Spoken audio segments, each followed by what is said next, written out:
Thank you for renting our Turo M4. Just want to make a quick video to go over a few things to make your rental experience a little more enjoyable, and a few things that you just may not know about the F83 M4 that I found a little annoying. So we'll get right to it. Starting off the bat, there is no park on the prindle. Like, there should be a P here, like to put in park, like on most cars and most BMWs even. So when you cut it off, you have to leave it in drive or either reverse, and you simply cut it off and it goes to park. There's no button to actually put it in park. If you try to cut it off, it will let you cut it off in neutral, but it will not let you walk away from the car or lock the door. Transmission is in neutral, vehicle cannot be locked. That's by far the most difficult part of the M4. Well, it's not difficult, it just takes getting used to, because the tendency is to want to either put it in neutral and pull up the handbrake, or put it in park, but there is no park. So you just leave it in drive and shut it off. Next thing, and we're doing these in order of fun, I guess, the M2 button. So when you crank the car up, it's just in regular, normal efficiency mode. I actually have M1 programmed to its most comfortable settings. That puts everything into most efficient, most comfortable, just regular driving car.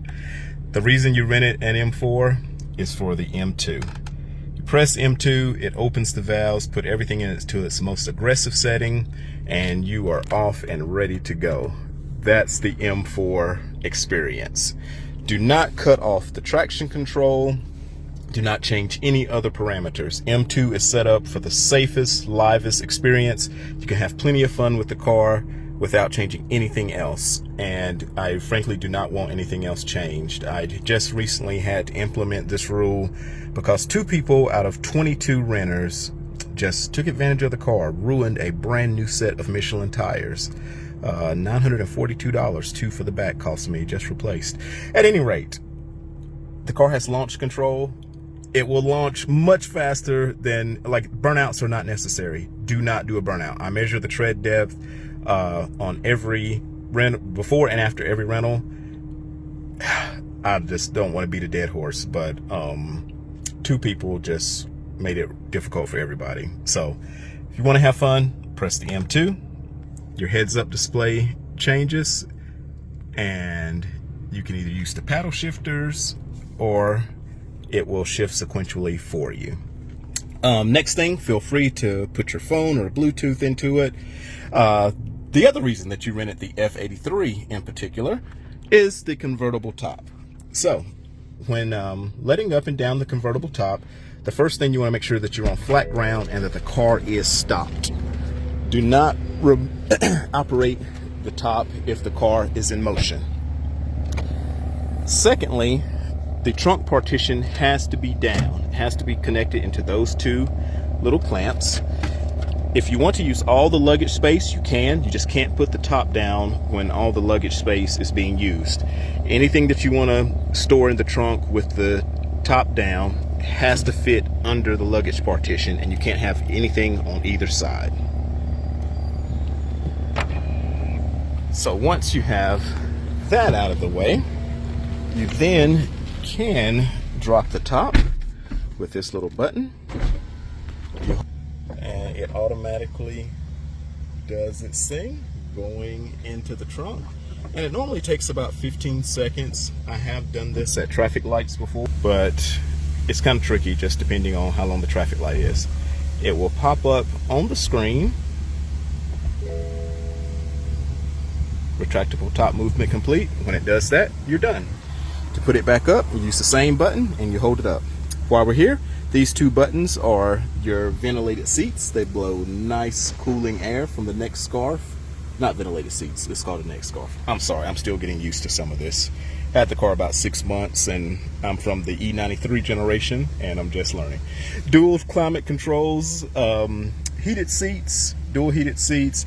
It also has a heated steering wheel, which with the heated steering wheel, the neck scarves, and the window up,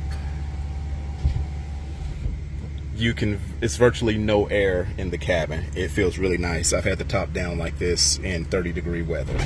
And there's one more thing you need to add to that, which is the wind deflector. It stows in the back seat, and quite easily, if I can get my camera to stay, folds out. Now this would be a feat if I could do it with one hand. And of course you want to put the back seat back up, but it just goes into the little notches there, 2 on each side, and it folds up, and there you go. So with the windows up, it blocks mostly all the air out of the top.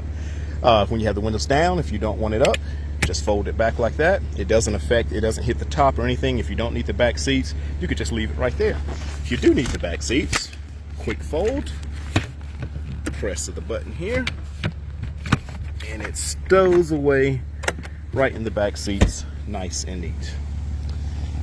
Next, if you have the top down and you put your suitcase in here, the older car, you would have had to put the top back up.